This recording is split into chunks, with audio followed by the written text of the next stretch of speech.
Frankly, I think the one thing that everybody should do is just travel this great land, despite its flaws, despite its problems and its challenges. Just travel this once. Just go around this country. So, for the first time over the last few weeks, for the last 2 weeks, in fact, 2 weeks, I was traveling deep, deep south.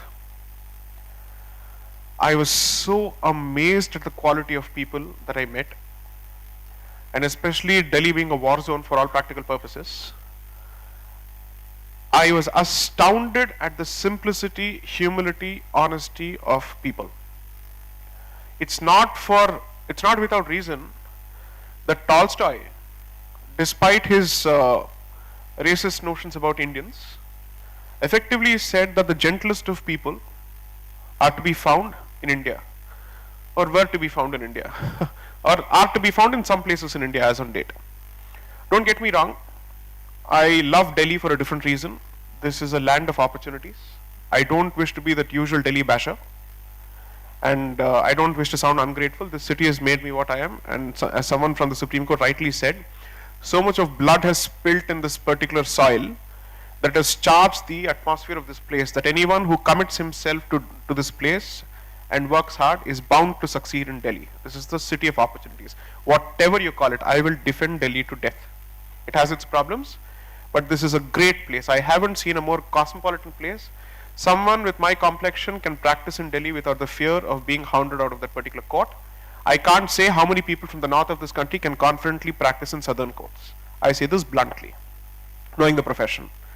So, whatever happens, I think it's a great city, and therefore the point I'm trying to make is, you have to travel this country and you will realize, because the one part is, you're not a unit, or rather you're not an isolated unit, you're never an island.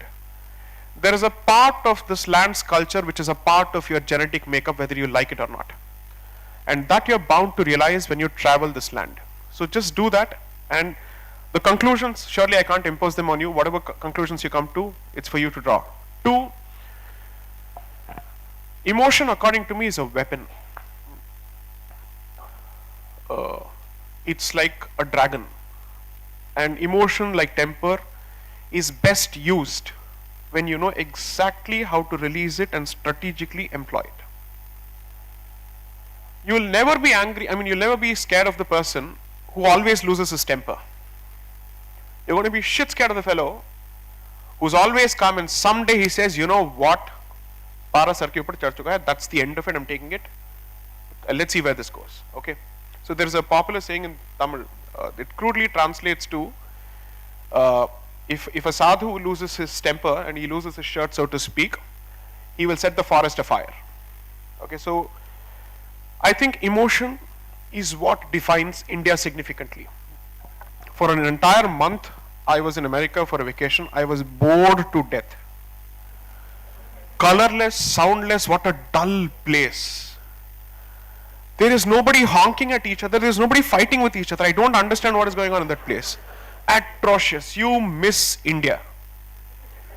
Once you get used to this place, you can't live in any other place that silence is deafening. It's louder than all the people honking on the streets of Delhi. Okay? And I think that is precisely why people from the West gravitate towards India, because they are missing that real pulse, that real vibrance. And when they come to this country, they go crazy. Array, what is this? So many people, what colors are these? What food is this? They are setting themselves afire by eating. Okay, how can you eat this? And they eat.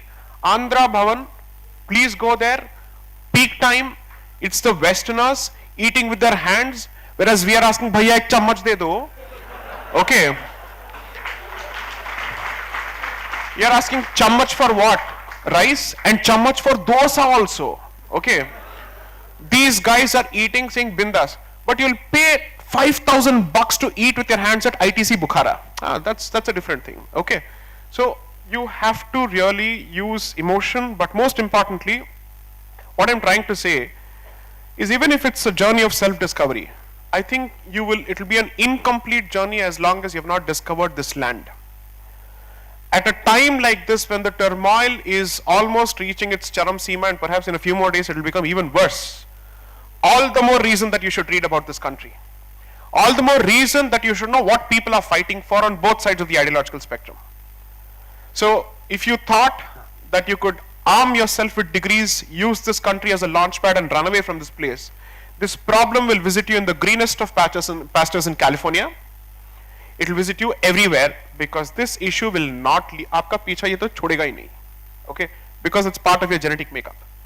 So my answer to both questions is, I always consider that by default evolution produces hopefully more intelligent people with successive generations. That's a rebuttable presumption according to me. So be that as it may, this generation with the kind of resources at its disposal, and clearly with the right reasons to have a chip on its shoulder because it is certainly more intelligent, must do justice to that particular intelligence by combining emotion with knowledge and a fair amount of groundedness. Just go to Nepal once, after the Maoist takeover and all that and everything that has happened there. They are still so proud of their culture and their origins and their heritage that you wonder what is wrong with us, that we spew venom and spit so much on this country that it's almost as if the default mode is self-loathing, if not otherwise. Okay, so my only request is this: ignore perhaps every sage speak and every piece of wisdom that every guru has to offer. Just travel this country once, whenever you have the opportunity. It will tell you oodles about what is the pulse of the civilization, the beating heart of the civilization, why has it survived for such a long time, and what is the fabric of the civilization. You may challenge me and say, please define who are part of this particular civilization. You can start an argument with me, that's a different issue. But you'll get the answers yourself once you travel the length and breadth of this country. Just do that favor to yourself. Thank you.